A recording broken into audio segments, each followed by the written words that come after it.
Summary of The Silence in Her Eyes, a novel written by Armando Correa. Chapter 1. Leah's life unfolds like a tapestry woven with threads of loss, resilience, and the unique perspective of a woman who perceives the world through senses most take for granted. On her 8th birthday, the world paused for Leah as her father departed, and her mother's face became a canvas of pain. 2 decades later, her mother, the last tether to her past, also departed, leaving Leah to navigate life with a white stick, a constant companion in Antonia, and the memories encapsulated in a glass urn. As Leah and Antonia leave the cemetery behind, the weight of the mausoleum, the sculptures of angels, and the rows of vaults lift from Leah's shoulders.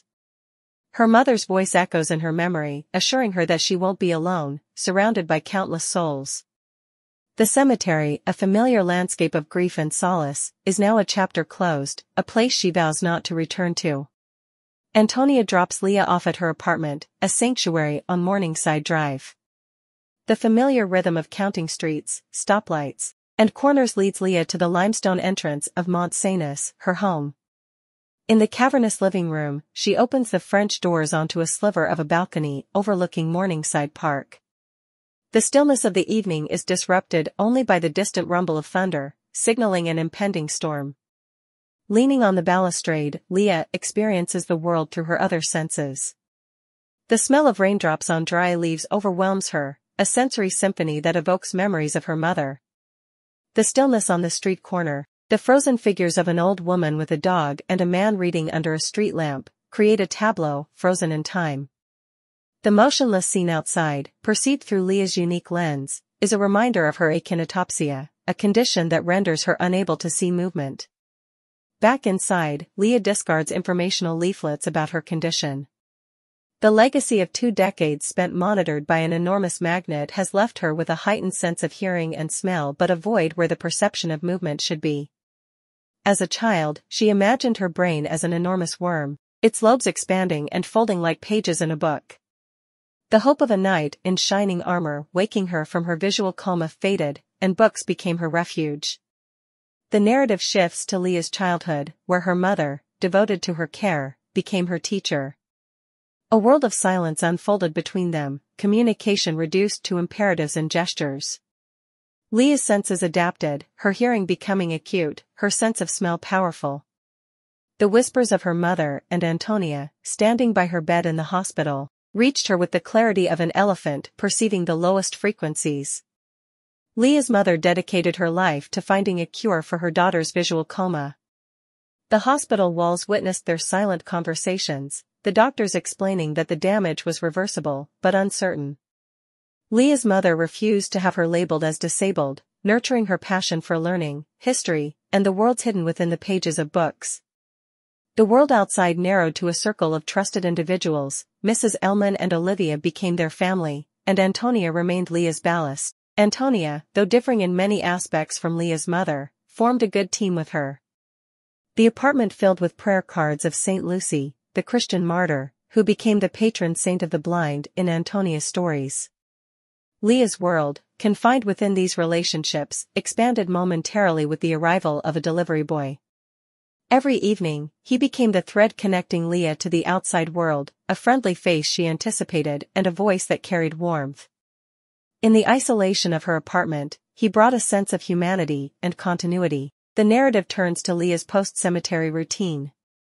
She orders dinner, counts the streets and stoplights on her way home, and awaits the delivery boy. The description of their interaction, the warmth of his touch, and the fleeting presence that dissipates when she blinks add a touch of intimacy to Leah's isolated existence. As Leah lays out her supper on the table, the routine of Friday dinners with Mrs. Elman and Olivia is replaced by solitude.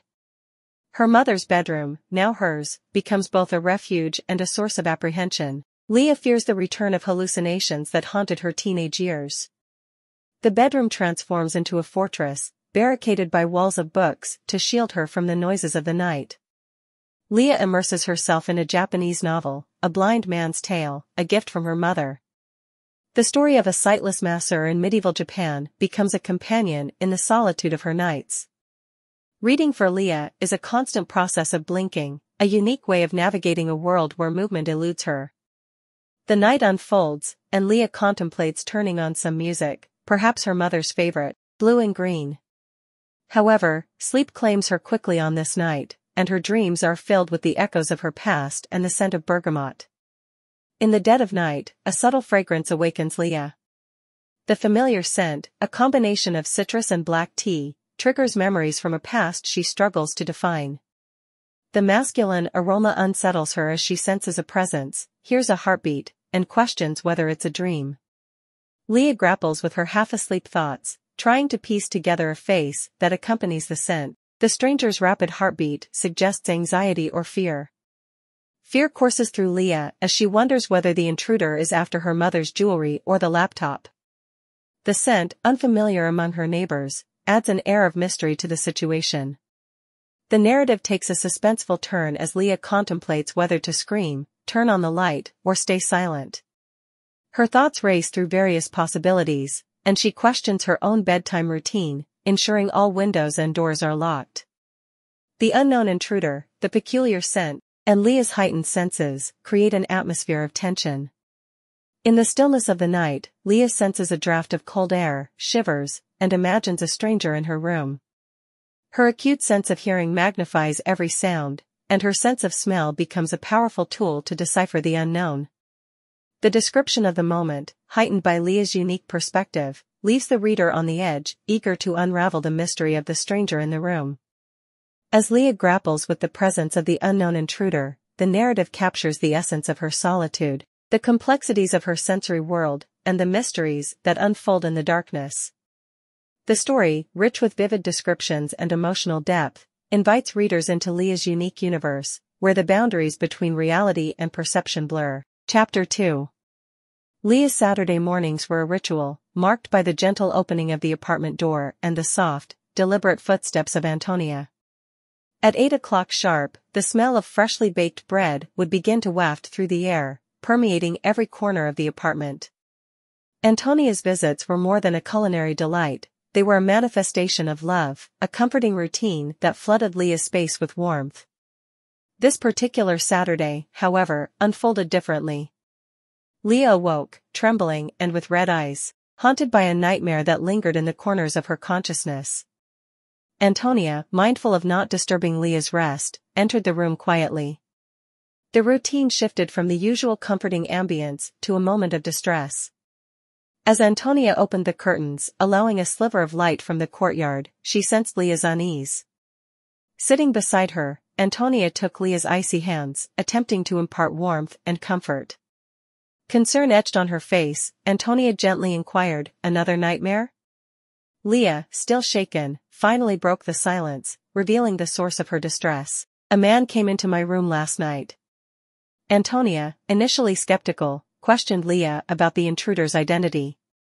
In response, Leah described a unique scent, bergamot mixed with an elusive undertone, and the stale aroma of coffee on the intruder's breath. It wasn't Connor, the super, Antonia's immediate suspect. Furious, Antonia stood, her voice rising as she declared her intention to confront Connor. Leah, however, remained steadfast, convinced it wasn't him. She assured Antonia that she would handle the situation and investigate further. Antonia's concern grew, urging Leah to report the incident to the police. Leah, wary of potential consequences, resisted the idea, fearing it might jeopardize her independence. The social worker's scrutiny, which visited her twice a month due to her limitations, loomed over her decisions.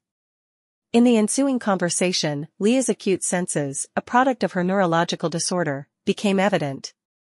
She discerned not only scents, but also subtle nuances in people's habits, like Connor's distinct breath and lingering nicotine scent. Her sensory perceptions painted a vivid picture, and Antonia began to grasp the uniqueness of Leah's world. As Antonia pondered potential culprits, Leah retreated to the bathroom, contemplating the strange mix of scents that had invaded her sanctuary.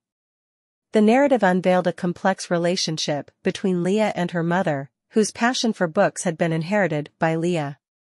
The books served as both solace and survival guides, remnants of a shared love that persisted even after her mother's demise. Leah's introspection revealed her desire to emulate her mother, to experience life as her mother envisioned before Leah's accident altered the course of both their lives. The discussion between Leah and Antonia extended beyond the immediate mystery, delving into family dynamics, dreams, and the protective nature of caretaking. Antonia's presence in Leah's life was not only practical, but also spiritual. Her Cuban roots brought a tapestry of saints, essences, and sacred herbs into Leah's world. Antonia's recounting of surviving a boat journey with souls heavier than the vessel itself, guarded by saints, provided a glimpse into her deeply held beliefs. The narrative wove memories of Antonia's concoctions, potions meant to heal and protect. The mention of saints and sacred waters showcased a blend of cultural heritage and spiritualism.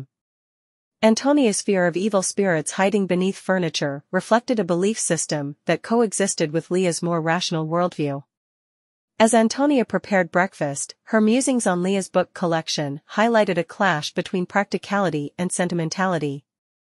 Antonia, aware of Leah's limitations, worried about the accumulation of books attracting dust.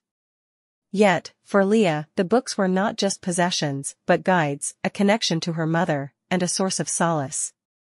The narrative meandered through Leah's memories, unveiling the intricate layers of her relationships and the complexities of her world. Antonia's protection, initially perceived as overbearing, emerged as an expression of love and concern, mirroring Leah's mother's protective instincts. Leah, having emerged from the bathroom, wearing her father's jacket, symbolized a connection to her past and a defiance of societal expectations.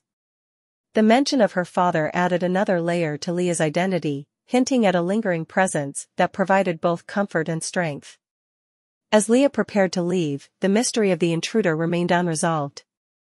The narrative left readers with a sense of anticipation, the unknown intruder casting a shadow over Leah's life. The juxtaposition of Leah's unique sensory perceptions, Antonia's spiritual beliefs, and the practical challenges of daily life created a rich tapestry of themes that promised a compelling journey ahead. In the closing moments, Leah affirmed her intention to confront Connor and secure her living space. The unresolved tension hinted at a broader exploration of trust, vulnerability, and the intricate dance between independence and protection in Leah's world.